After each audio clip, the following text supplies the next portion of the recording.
Prezado irmão, prezada irmã, a paz do Senhor. Tenho uma informação muito importante para compartilhar com as pessoas vocacionadas à educação cristã.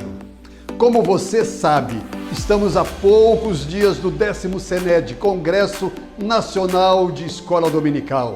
Você não deve perder esta oportunidade. Sabe por quê? Porque este é o primeiro congresso depois da pandemia e por isso mesmo é uma oportunidade única para unirmos nossos saberes e conhecimentos e para juntos pensarmos em uma escola dominical melhor. Eu não sei se você já percebeu, já se deu conta que os maiores nomes da educação cristã do Brasil estarão interagindo com professores de todo o país que, como você, amam o Ministério do Ensino da Palavra de Deus. Serão 9 plenárias, 14 workshops e 28 seminários. É muito mais do que um congresso.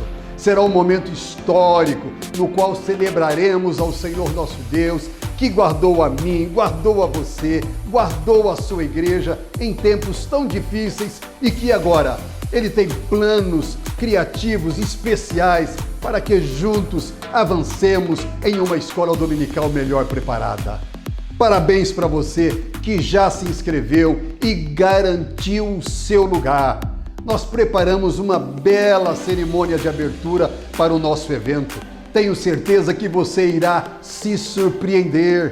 Todavia, chegue um pouco mais cedo, no dia 2 de novembro, é um feriado, para a abertura do 10º CENED. Chegue por volta às 17 horas, ali no Centro de Convenções, em Fortaleza. Não é? Sente-se de uma forma confortável, o local é agradável, é bonito, é um centro de convenções que é realmente um especial para esse tipo de evento.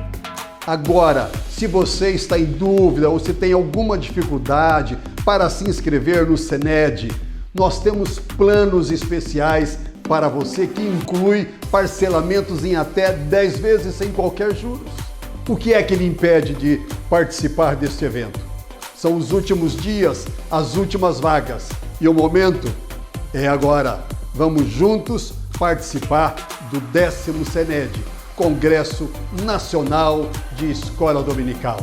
É uma realização da CPAD, a nossa editora, a editora da Escola Dominical.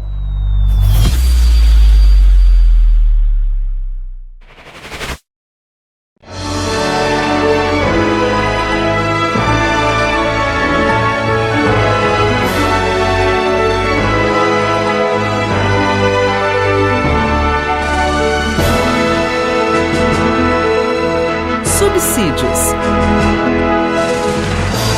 Lições Bíblicas Adultos. Lição 5. Contra os falsos profetas.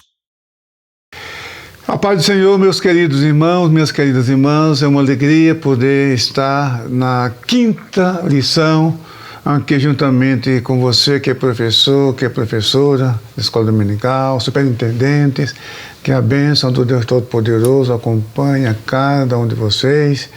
O nosso tema hoje sobre os falsos profetas é um tema muito atual e está no capítulo 13 do profeta Ezequiel. Na verdade, esses homens foram realmente um dos principais responsáveis pela ruína da casa de Judá, da queda de Jerusalém. Na verdade, esses falsos profetas, eles já vinham desde a antiguidade. Você vê que na aliança entre o rei Acabe e o rei Josafá, eles estavam ali. Tinha um chamado Zedequias, filho de Kenaanã, que liderava uma equipe grande, acho que 400, se não me engano, falsos profetas, que agradavam o rei. O discurso deles era para agradar as autoridades. E como Josafá era temente a Deus, e quando ele viu aquele bando de profetas, e foi profetizando, e bajulando o rei, que o Senhor é contigo, e eis que diz o Senhor, eis que eu sou contigo. E Josafá falou, esse negócio aí está meio esquisito. Falou, não tem mais profeta não, só tem esses. Aí, tem um aí, mas eu não gosto muito dele não, porque ele só fala contra mim. Estava se referindo a Micaías, né? Não é que ele falava contra ele, falava a verdade, né? O rei estava fora da direção de Deus, o que ele queria. Mas foi uma comitiva buscar Micaías. Eles já vinham preparando o profeta. Olha, cuidado que você vai falar, hein? Você precisa agradar o rei. Olha, tem lá muita gente falando bem do rei, falando que ele vai ser próspero, porque eles estavam discutindo se deveriam ir ou não a batalha em Ramote de Gileade, que era uma possessão que foi concedida aos filhos de Israel, mas Israel não tinha tomado posse, estava ali estrangeiros, gentios ocupando aquela área. Então, eles queriam recuperar aquele território. Então, o que acontece é que Micaías teve uma visão e realmente transmitiu a palavra de Deus, como o assim diz o Senhor. E aí Zedequias deu um soco em Micaías, falou, como o Espírito do Senhor vai passar por mim para falar em ti. Tá? E esse é o espírito dos falsos profetas hoje. Os discípulos deles ainda estão por aí. Então, o que queremos tratar nessa lição? Os 3 tópicos da lição sobre os profetas. Segundo, sobre os falsos profetas em Ezequiel.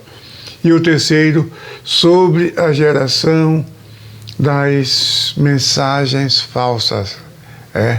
A nossa geração, mensagem, hoje eles chamam de fake news, quer dizer, notícia falsa. Não, a diferença é que é de modo genérico. E os profetas usavam o nome de Deus. Embora o assunto fosse do dia a dia, que envolvia política, economia, militarismo, envolvia todos os ramos do saber e todos os aspectos, todos os segmentos da sociedade da época. Ok, então, eu queria deixar claro aqui, primeiro, sobre a palavra profeta. Nós encontramos na Bíblia várias expressões para identificar os profetas. Tá? A palavra profeta é Navi, plural, Neviim, profeta. A etimologia, ela ainda é discutida, tá? Mas a ideia que se tem hoje, quando se fala de profecia, é de anunciar as coisas que ainda vão acontecer, mas não somente isso, mas aquilo que não é possível aos seres humanos por meio de recursos humanos. São informações tanto do passado, como no presente, como no futuro, mas que só por meio de milagres, só por intervenção divina, por intervenção do Espírito Santo. E essa visão, essa interpretação, esse conceito de Navi vem daquela passagem de Êxodo, capítulo 4, quando Moisés se recusa a ir ao Egito para libertar os filhos de Israel das garras do faraó. E Deus fala para ele, olha, você vai, Arão, seu irmão, ele tem boa retórica, é eloquente, então você vai ser como Deus e ele como profeta. Então essa passagem é o capítulo 4 de Êxodo, apresenta um conceito muito bom sobre o sentido de profeta, do ofício do profeta.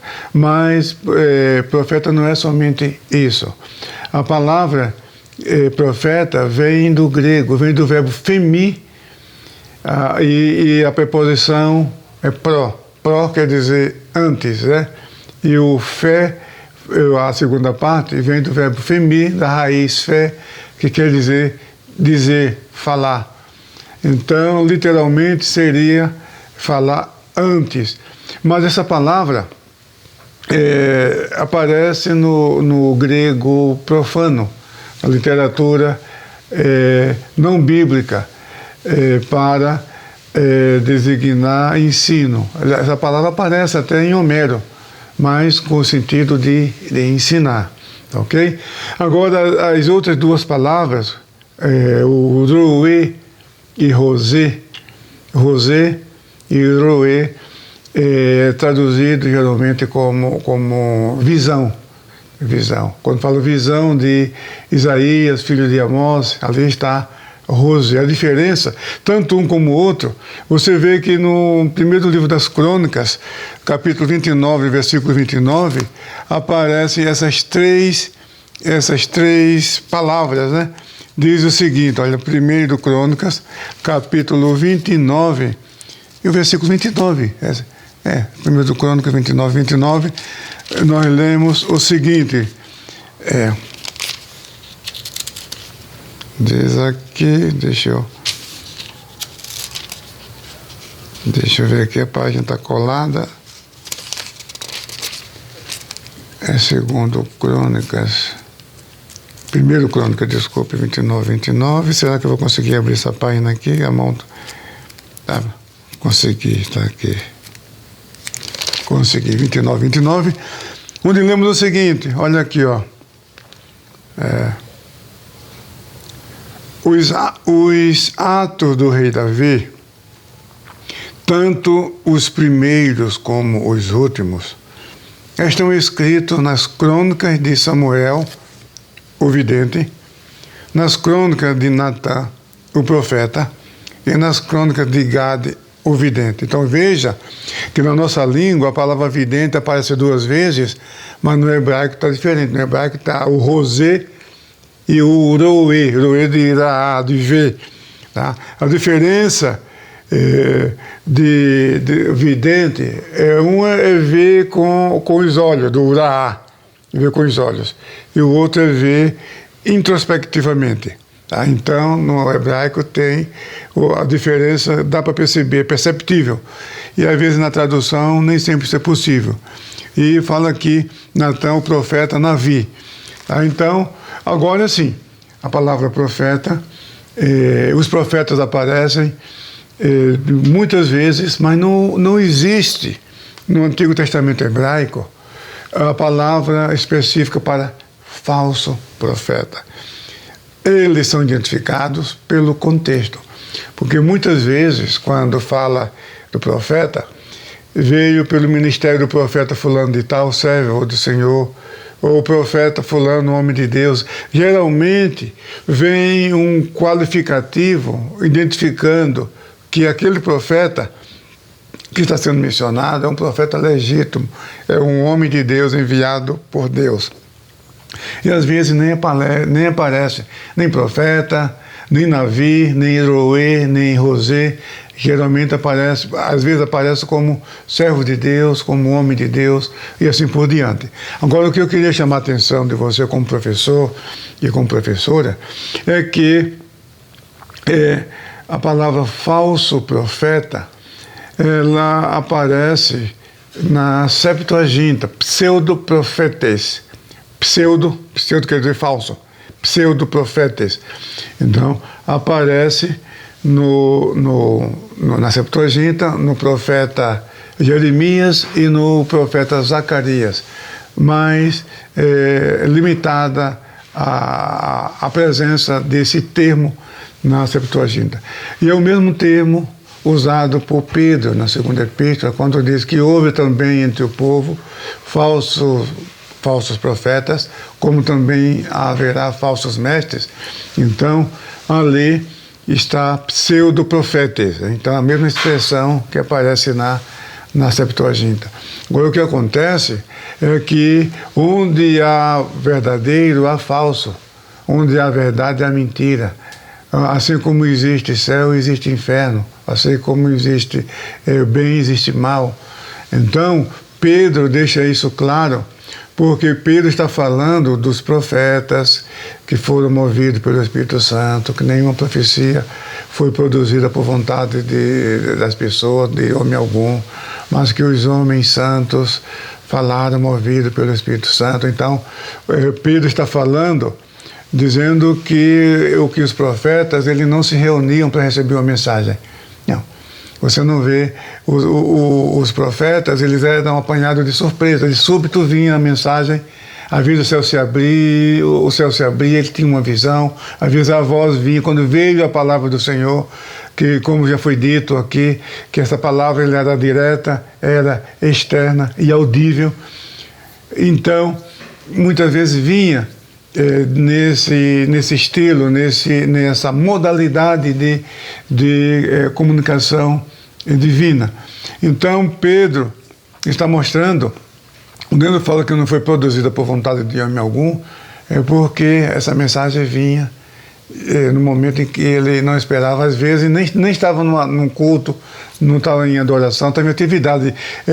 Isaías, por exemplo, quando foi levar uma repreensão a Acás, rei de Judá, então aí veio aquela profecia messiânica lá da virgem, que vai conceber e dar à luz um filho. Então, veio sem ele esperar. Samuel, quando está na casa de Jessé, quando chega o primeiro, opa, já pega a garrafa, o vaso para ungir. Diz, não é esse. Não é esse que eu tenho escolhido. Então, Deus fala apanhando as pessoas de surpresa. Né? Então, o que aconteceu ali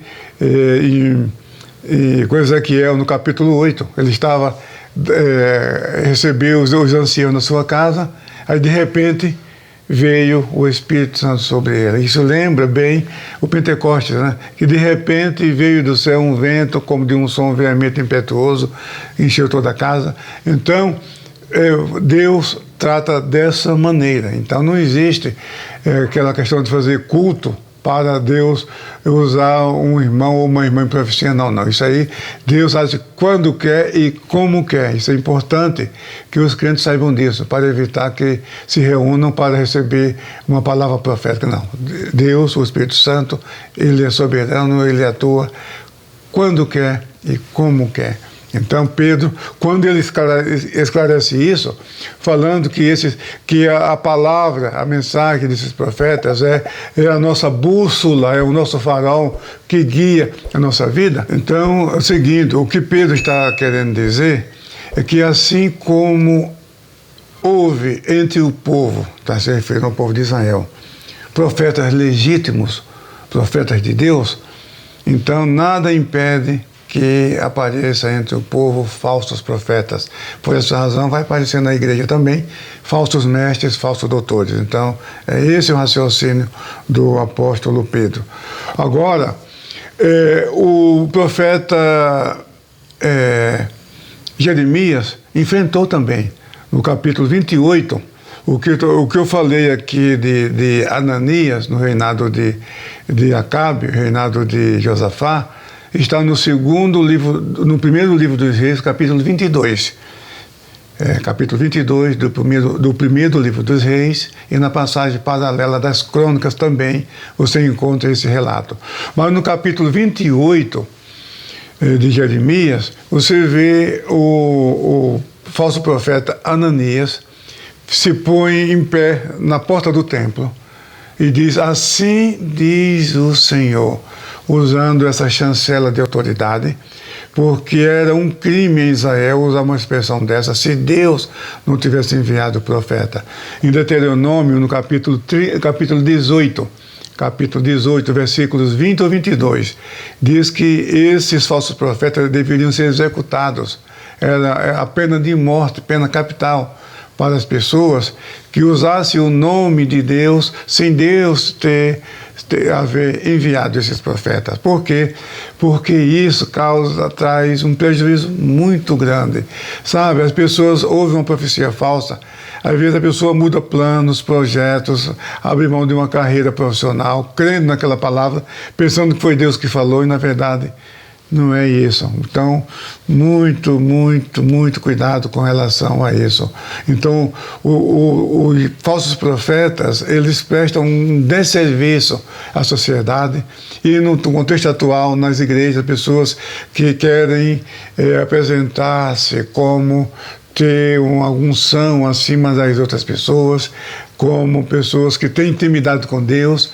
Às vezes a pessoa, até Deus usou em profecia, às vezes sim, e a pessoa se esquece e transmite aquilo que Deus não mandou. Quer dizer, encerrou, a mensagem foi concluída e a pessoa acrescenta. Então, muito, muito cuidado quando se ouve uma profecia, para prestar atenção se realmente ela é de Deus, ou se a pessoa não acrescentou além daquilo que Deus mandou, ou se a pessoa também inventou tudo. Mas só que o dom de profecia tem a diferença da profecia do Antigo Testamento. O dom de profecia, quando Paulo diz, em 1 Coríntios, no capítulo 14, para examinar a profecia, porque é possível haver meninice, tá?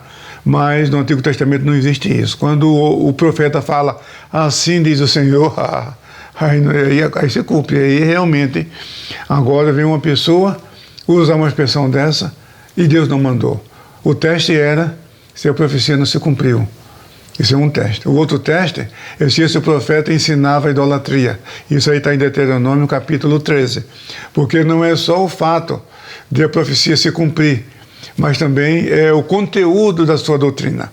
Então, se a pessoa usa o nome do Senhor, assim diz o Senhor, mas adora a deuses falsos, ou ensina a adorar outros deuses, isso é falso profeta. Então, a Bíblia condena. E Jeremias enfrentou. Então, ele falou isso, olha, daqui a 2 anos vai terminar o cativeiro. Olha, Jeremias tinha falado de 70 anos. Está lá no capítulo 25. 70 anos. Aí vem o opositor do profeta Jeremias, usando o nome de Deus na porta do templo. E os sacerdotes gostavam, porque era uma mensagem que eles queriam ouvir. A corte, os príncipes, e aplaudia. Na verdade, esses homens, como diz Antônio Neves Mesquita, eram funcionários públicos. Eles eram pagos para apresentar um discurso, para agradar, convencer o povo e agradar as autoridades. Eles eram funcionários públicos. Então, e a mensagem de Jeremias não agradava, porque combatia o pecado, como até hoje a sociedade não vê a igreja com bons olhos, porque nós pregamos contra o pecado e muitas vezes nós servimos de chacota, sofremos deboche desse pessoal, porque nós cremos na palavra de Deus, anunciamos o poder de Deus, o Evangelho que salva, cura, batiza, o Jesus que salva, cura, batiza no Espírito Santo, breve vem nos buscar, e há quem nos ache como retrógrados, como atrasados. E como disse o pastor Neco, de saudosa memória, certa vez, aqui numa escola bíblica em Jundiaí, ele disse, os egípcios não gostam de pastores, né? Eu entendi a aplicação dele, dessa passagem lá do livro de Gênesis. Muito bem, então, o que acontece? E Jeremias havia dito 2 coisas principais. Primeiro, que Joaquim não voltaria para a terra de Israel, para Jerusalém, que haveria de morrer no cativeiro. Em segundo lugar, que seria 70 anos. Antes de 70 anos, sem chance, tá? E agora vem Ananias peitando o profeta Jeremias, querendo medir força com o profeta Jeremias, mas Deus falou, Jeremias, fala para ele que ele vai morrer. E naquele mesmo ano morreu Ananias, falso profeta. Mas Ezequiel, no capítulo 13, que é o capítulo nessa lição, no livro aqui, A Justiça Divina, nós comentamos os 23 capítulos os 23 versículos do capítulo 13. Tá? Na lição, temos aqui até o versículo 10, por questão de espaço. Porque a parte final dessa profecia, Ezequiel fala também das falsas profetisas. É o único que teve também problema com as falsas profetizas, porque todos os outros relatos nós encontramos os falsos profetas. Então, nós temos aqui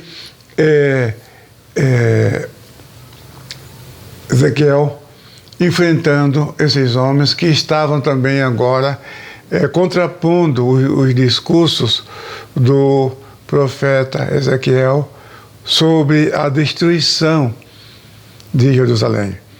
E Ezequiel se queixa, Deus falando por meio de Ezequiel, que Deus precisava de homens que